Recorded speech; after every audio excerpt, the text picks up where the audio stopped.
হেপাহৰ ভোগালী বিহুৰ আজি উৰুকা এই উৰুকাৰ দিনাই এতিয়া দেখিবলৈ পোৱা গৈছে প্ৰতিখন গাঁৱতে গাঁৱে গাঁৱে এইদৰে মেজি সাজি থকা দেখিবলৈ পোৱা গৈছে আৰু আমি দেখাবলৈ যত্ন কৰিছোঁ আজি আমি দগাদিৰ এখন গাঁৱত উপস্থিত হৈছোঁ এই দগাদিৰ যি এই এটা মেজি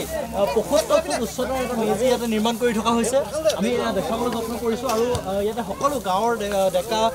বয়োজ্যেষ্ঠ সকলো ইয়ালৈ আহিছে আহি আৰু সকলোৱে ইয়াতে গাঁৱৰ সকলোৱে মিলি ইয়াতে মেজি ইয়াতে পতা দেখিবলৈ পোৱা গৈছে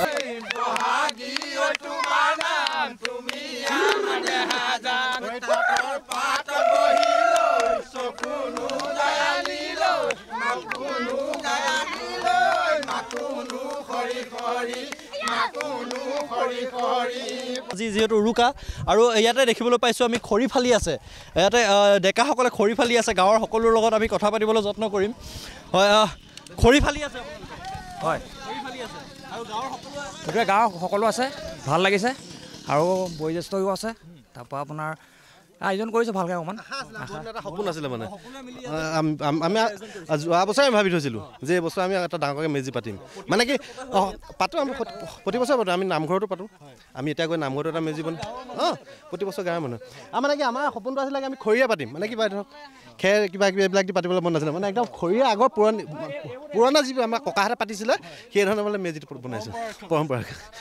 নিশ্চয়কৈ আমি ইয়াত দেখাবলৈ যত্ন কৰিছোঁ তেওঁলোকে গাঁৱৰ সকলোৱে ইয়াতে নিজৰ পৰম্পৰা ৰক্ষা কৰি সকলোৱে এইদৰে মেজি তেওঁলোকে সাজি থকা দেখিবলৈ পোৱা গৈছে এটা ৭৫ ফুট উচ্চতাৰ এটা মেজি ইয়াতে তেওঁলোকে সাজি আছে আৰু এই আমি দেখাবলৈ যত্ন কৰিছোঁ লখিমপুৰ টুডে দৰ্শকসকলক সকলোৱে এইদৰে সকলো ডেকা গাঁৱৰ সকলো ডেকা ইয়াতে ওলাই আহিছে আহি সকলো যুৱক ইয়ালৈ ওলাই আহি তেওঁলোকে ইয়াত খৰি জাপি থকা দেখিবলৈ পোৱা গৈছে মেজি নিৰ্মাণ কৰি থকা দেখিবলৈ পোৱা গৈছে এয়া ৭৫ ফুট উচ্চতাৰ এটা মেজি নিশা উৰুকাৰ বাবে উৰুকাৰ এসাঁজ যিহেতু লগে ভাগে সকলোৱে খাব উৰুকাৰ বাবে সকলোৱে ইয়াতে আয়োজন কৰিছে এয়া তেওঁলোকে হাঁহে বাঁহে এসাঁজ খাবৰ বাবে সকলোৱে ইয়াতে আয়োজন কৰিছে আৰু ইয়াত দেখিবলৈ পোৱা গৈছে মাছ বিভিন্ন ধৰণৰ মাছ ৰৌ ভকুৱাকে ধৰি বিভিন্ন ধৰণৰ ইয়াতে মাছ তেওঁলোকে আনিছে হয় কি আছে আয়োজন কি হ'ব আজি ৰাতি আজি আপোনাৰ মাছৰ হ'ব আৰু সকলো হ'ব চব হ'ব ইয়াত মাছ যাব হাঁহ কোমোৰা বাঁহৰ গাজ থাকিব লগত এসাঁজ উৰুকা উদয় পুৱা খাম মুঠতে উদয় পুৱা খাম গাঁৱৰ সকলো বুঢ়া বুঢ়ী পৰা চব আহিব পাৰিব ডেকা ডেকালে লগতে আপোনালোককো নিমন্ত্ৰণহে জনাইছোঁ এইটো আমাৰ পৰম্পৰা গাঁৱৰ সকলোৱে পাতোঁ নিশ্চয়কৈ ইয়াত তেওঁলোকে জনাইছে যে গাঁৱৰ সকলোৱে এইদৰে তেওঁলোকে মাঘ বিহু উদযাপন কৰে আৰু উৰুকাৰ নিশা সকলোৱে একেলগে এসাঁজ খায়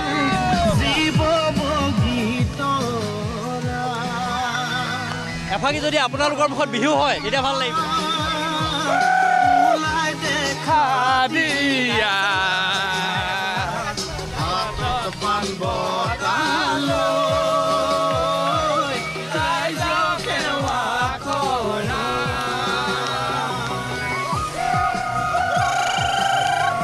সকলোৱে এইদৰে আনন্দ উল্লাহেৰে সকলোৱে ইয়াতে বিহু নাচি থকা দেখিবলৈ পোৱা গৈছে আমি দেখাইছোঁ এই দগাদিৰ অঞ্চলৰ এয়া পৰম্পৰাগত তেওঁলোকৰ অতীজৰে পৰা চলি অহা এয়া মেজি ইয়াতে তেওঁলোকে এইদৰে নিৰ্মাণ কৰে আৰু আমি দেখাবলৈ যত্ন কৰিছোঁ ইয়াতে অতীজৰে পৰা সকলোৱে গাঁৱৰ সকলোৱে ইয়াতে লগে ভাগে বিহু ইয়াতে পালন কৰে আমি ইয়াত দেখাবলৈ যত্ন কৰিছোঁ আচলতে আমাৰ আয়োজনটো এতিয়াৰ পৰা নহয় আজি এসপ্তাহৰ পৰা আয়োজন চলি আছে আচলতে গাঁৱৰ চিলাৰাই যুৱ সংঘৰ আৰু গোটেই গাঁৱৰ ৰাইজৰ সহযোগত এইটো আমাৰ পৰম্পৰা আচলতে আমাৰ পৰম্পৰাটো আমি মেজিতহে আমি দেখাওঁ ভেলাঘৰ আৰ্হিৰ আমাৰ ভেলাঘৰটো থাকিবই কিন্তু আমি আচলতে আজি যিটো ভেলাঘৰ মানে প্ৰতিযোগিতা চলিছে আমি ভেলাঘৰ কোনো প্ৰতিযোগিতাত নাযাওঁ ঘৰ এটা লাগে এসাঁজ খাবলৈ ভেলাঘৰ বুলি এইটো আপোনালোকে দেখিছে আমাৰ ইমান ধুনীয়াকৈ ভেলাঘৰ ল'ৰাঘৰ বনাইছে কিন্তু আমাৰ প্ৰতিযোগিতাটো কি হ'ল মাঘৰ জুইত তাপ কোৱা গাঁৱৰ সকলোৱে ৰাতিপুৱা আহি এপাক সেকিব লাগে সেই সেকিবৰ কাৰণে আচলতে খৰিয়েই তাপৰ মেইন গতিকে সেইটো কাৰণে আমাৰ প্ৰতি বছৰে যি ধৰণে মেজি বনোৱা হয় আজিৰ পৰা 8 বছৰমানৰ আগত বনোৱা হৈছিলে এটা 60 ফুটমান এইবাৰ গোটেই গাঁৱৰ ৰাইজে সিদ্ধান্ত ল'লে যে পাৰিলে যুৱ সংঘক ক'লে যে পাৰিলে এইবাৰ অলপ ডাঙৰকৈ বনাম মেজিটো কিন্তু এইবাৰ ল'ৰাবোৰে আচৰিত প্ৰায় আপুনি চাওক তামোলৰ আগ দেখিছে প্ৰায় ৭৫ ফুটতকৈ অকণমান বেছি হ'লেও কম নহয় ইমান ওখ এটা মেজি বনাইছে এইবাৰ যিমান আপোনালোক এতিয়া আহিলে অৰ্থনীতি গোটেই পথাৰ নধৰা হৈছিল ৰাইজ আপোনালোকৰ গোটেই গাঁৱৰ পৰা সকলোৱে আনিছে খৰি এডাল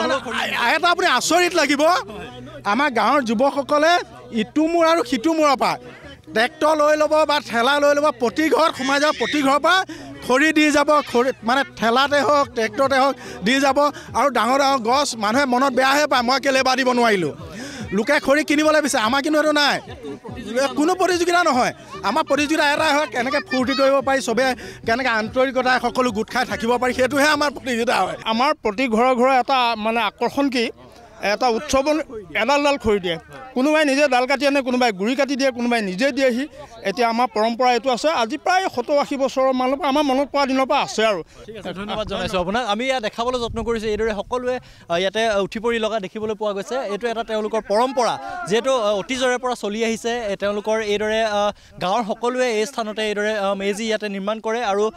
তেওঁলোকে এইটো এটা গাঁৱৰ পৰম্পৰা অতীজৰে পৰা চলি অহা এটা পৰম্পৰা এয়া তেওঁলোকে ধৰি ৰাখিবলৈ যত্ন কৰিছে আৰু সকলো ওলাই আহিছে গাঁৱৰ সকলো ডেকা বুঢ়া সকলো ওলাই আহিছে আৰু বয়োজ্যেষ্ঠ সকলো ওলাই আহিছে আহি তেওঁলোকে ইয়াতে এইদৰে নিৰ্মাণ কৰি থকা দেখিবলৈ পোৱা যায় ইয়াতে খৰি ফালি আছে আৰু ইয়াতে দেখিবলৈ পাইছে মেজি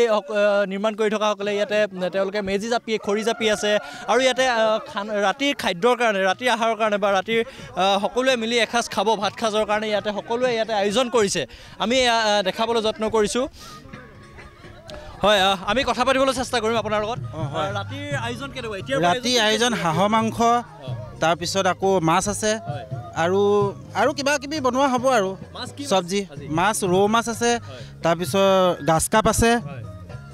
আৰু এতিয়াৰ পৰা আয়োজন হৈছে ৰাতিৰ কাৰণে এইটো মানে দিনত আমি এতিয়া ল'ৰাখিনিয়ে যে কষ্ট কৰি আছে গতিকে দিনত এসাঁজৰ খাম আৰু সৰু সুৰাকৈ কিন্তু বস্তুটো ৰাতিহে বেছি ডাঙৰ হ'ব ডাঙৰ হ'ব সকলো আহিব সকলোকে নিমন্ত্ৰণ জনোৱা হৈছে ইচ্ছা কথা যোন আহে যোন নাহে সকলোৱে মিলি পতা হয় ঠিক আছে ধন্যবাদ জনাইছোঁ আপোনাক এয়া দেখিবলৈ পাইছে সকলোৱে আনন্দ উল্লাসৰ মাজত তেওঁলোকে এইদৰে কি ক'ব আজি আয়োজনে ল'ৰাহঁতে মেজি বনাই আছে তেওঁলোকৰ কাৰণে আমি অলপ ব্যৱস্থা কৰিছোঁ এতিয়া সদ্যহতে দিনত ৰাতিলেতো ৰাতিৰ খানাটোতো একদম পূৰা মজগুলিয়ে হ'ব আৰামদায়ক হ'ব হাঁহ আনি থৈছে মাছ আছে আৰু বিভিন্ন ধৰণৰ মাংস আহিব গোটেইখিনি মিলি জুলি আমি গাঁওখনৰ মানুহে একেলগে এসাঁজ খাম খুব ধুনীয়াকৈ সেইটো কথাটো আমি দেখা যাবলৈ যত্ন কৰিছোঁ এয়া তেওঁলোকে সকলোৱে এইদৰে মিলি গাঁৱৰ ৰাইজে সকলোৱে এইদৰেই তেওঁলোকে ইয়াতে আনন্দ উল্লাসৰ মাজতে সকলোৱে এটা ৭৫ ফুট উচ্চতাৰ এটা মেজি ইয়াতে নিৰ্মাণ কৰিছে দগাটিৰ অঞ্চলৰ ৰাইজে আমি এয়া দেখাবলৈ যত্ন কৰিছোঁ লখিমপুৰ টুডেৰ দৰ্শকসকলক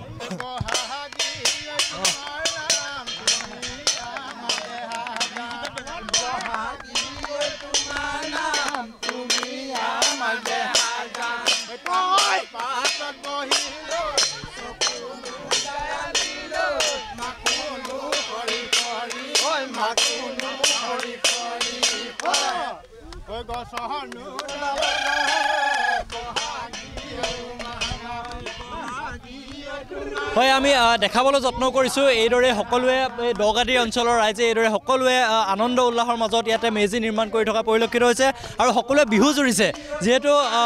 ইয়াতে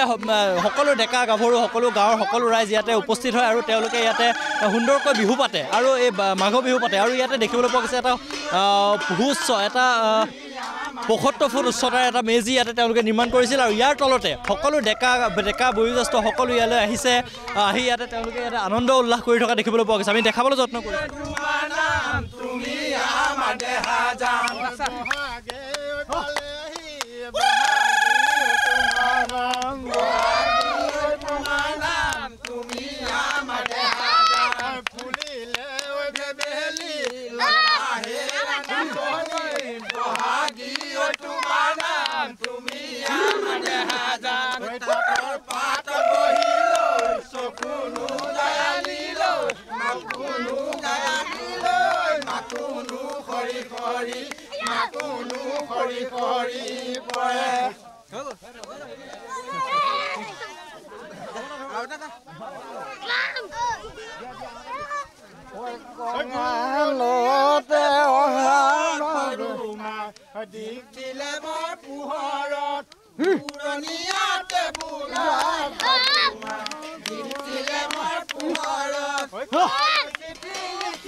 হয় হয়